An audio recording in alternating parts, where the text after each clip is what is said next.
Hi, my name's Julie. I'm a homeowner and resident of the City of Guelph, and I wanted to bring something to your attention. The City of Guelph is forcing me to destroy a vegetable garden with roughly $1,000 of food planted in it right now. Now, this is kind of curious and confusing to me because we live in an agricultural city. We have all of the associations here. We have the University of Guelph. This is a hub of agricultural innovation and agricultural support. If you take a look at where the city spends some of its beautification dollars coming from taxpayers, we see amazing and beautiful boulevard gardens all throughout the downtown core and throughout the city. Here's some beautiful gardens in front of McDonnell Street. Here's some additional raised beds and container gardens with tropical plants in it on McDonnell and Wyndham.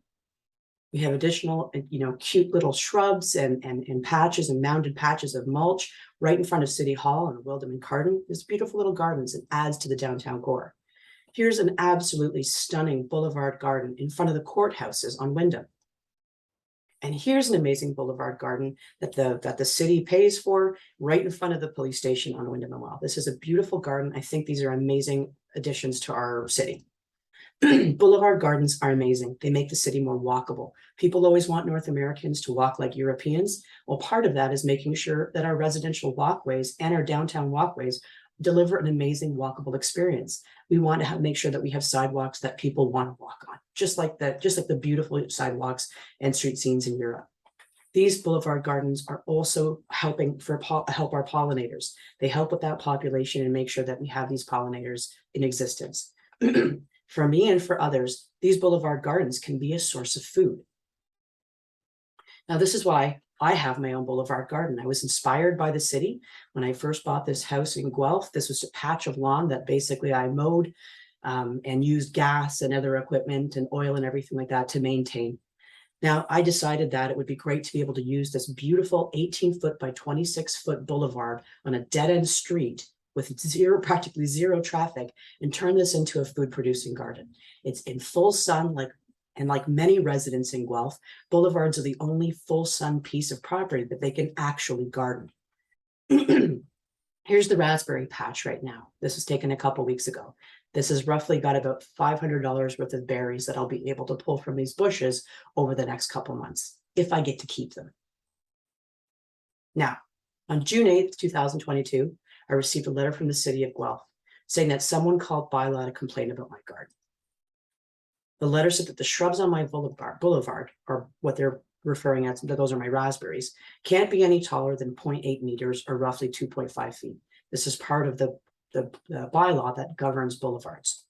And I was told that I had 30 days to cut down or remove them. Now, this is an enforced bylaw. So if somebody calls bylaw to complain, bylaw has to come out and the city has to enforce the bylaw, but only if somebody complains. Now, a thing about raspberries, if you don't know how raspberries grow, they're not shrubs per se. You can't train them to grow raspberries lower versus higher. If you cut the top off of a raspberry plant to make sure that it's below 2.5 feet, you don't get any raspberries because you're cutting off the part that actually produces the fruit. You can't train raspberries to grow fruit lower. It just doesn't work like that. So basically, by complying with the city's law, I would basically have just a bunch of cane stubs on my garden and no raspberries. So I was about to give up and rip out the garden, but then I thought, wait a minute, look at all these amazing gardens that the city has. These are the ones again on McDonnell.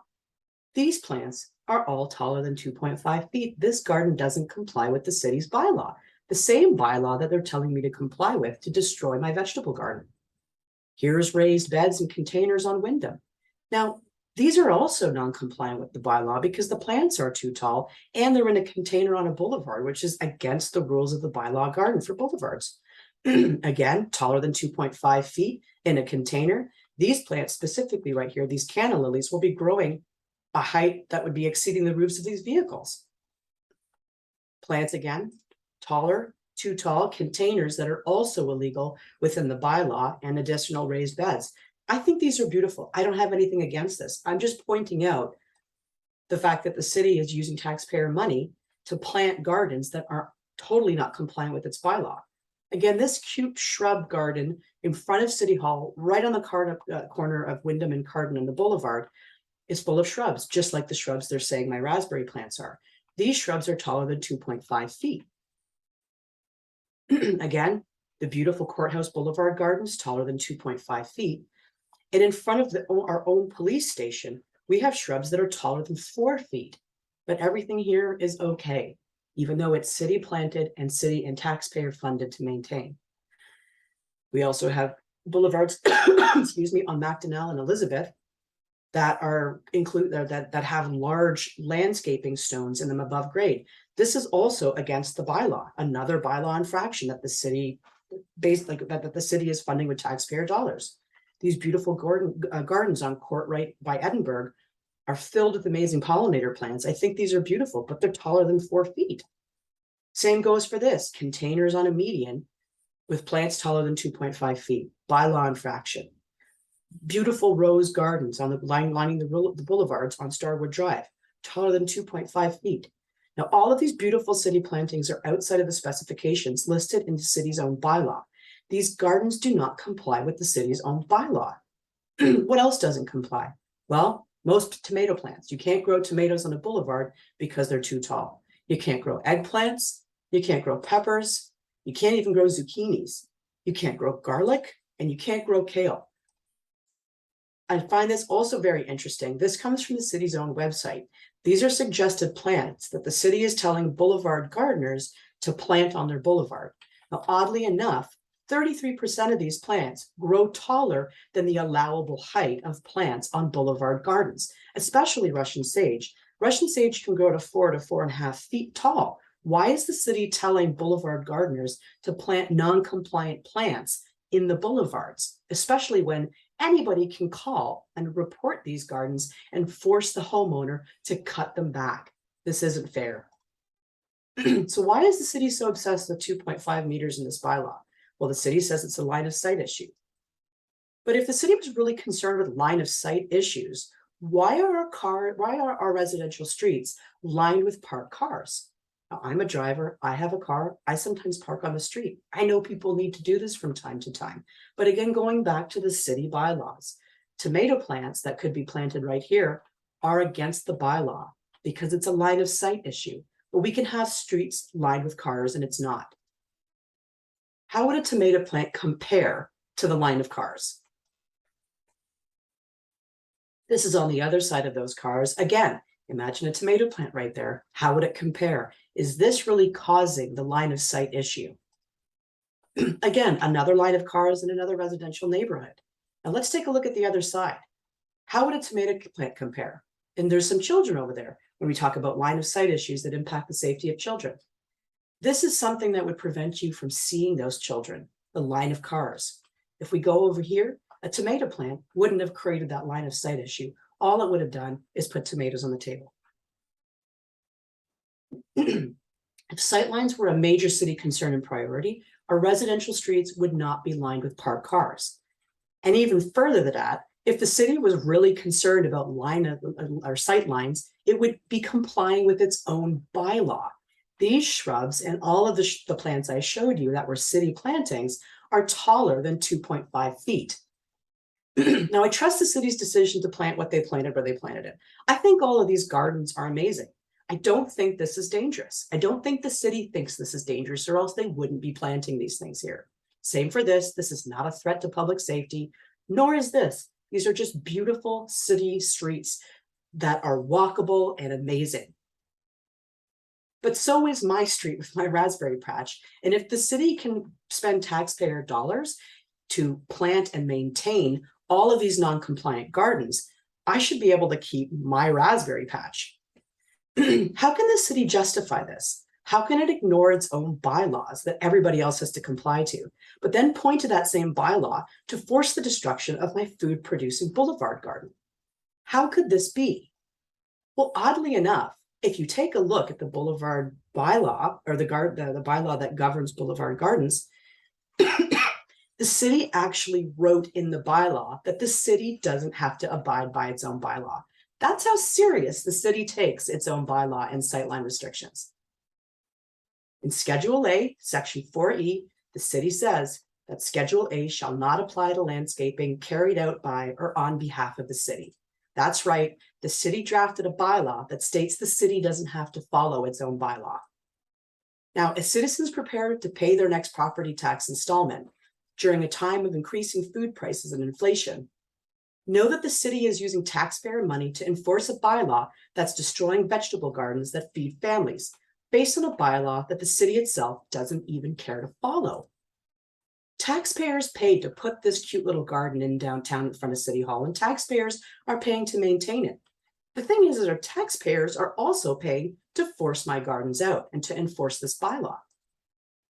Bylaw enforcement costs a lot of money. For my specific situation, when bylaw came out, they had a brand new SUV that they showed up in that we're paying for. We're paying for the insurance, we're paying for the gas, we're paying for the salary, we're paying for the computer systems to log these complaints and manage these complaints. We're paying for the time away that takes bylaw officers to come and police a raspberry patch away from more pressing issues. And also we're paying for the repeat visits for bylaw to come back out to make sure that I've cut my raspberries down. We're also paying for the city legal teams that had to review all the information that bylaw sent in. Lawyers aren't cheap. We had to pay for city clerks to write the 3-page letter to me explaining in legal speak why my garden wasn't compliant and what I had to do to remediate it, which was to cut it down. They also had to pay for the time that the city clerk had to take when I had to call and try to find out what this legally speak actually meant. The money didn't stop there, though. Because of the confusion around what was going on with my garden, they suggested that Healthy Landscape Services come out. So I called and got a healthy landscape visit from the city staff, which was another hour of city resources, gas, and a vehicle to come out to look at my raspberry patch. The mayor had to read through emails, council had to read through emails, and at the same time, too, had to engage city staff to try to find out what was going on and make sure that the city was responding back to me with the right information so I could figure out what I had to do next. That is a lot of money to police a raspberry patch. Taxpayers, you're paying for this. Now, this doesn't make sense. It's not responsible, it's not ethical, and it's not fair. I want the city to stop wasting taxpayer dollars to police vegetable gardens now. And I'm asking the City of Guelph, our mayor and councillors, to fix this. I want them to step in and stop the destruction of food-producing boulevard gardens today and stop wasting taxpayer money to do this. So what can council do? Council can change the bylaw or put motions forward and vote to change a bylaw to make boulevard vegetable gardens legal in this city. They can also vote to stop enforcing the bylaw on boulevard vegetable gardens until the bylaw is changed. That would stop wasting taxpayer dollars immediately to police raspberry patches. It's expensive and we're all paying for it. We have to stop forcing residents to destroy food at the taxpayer's expense. Now, if you support this, if you think that this is ridiculous as I do, email the mayor, email your councillors, and share this on social media. Thank you very much.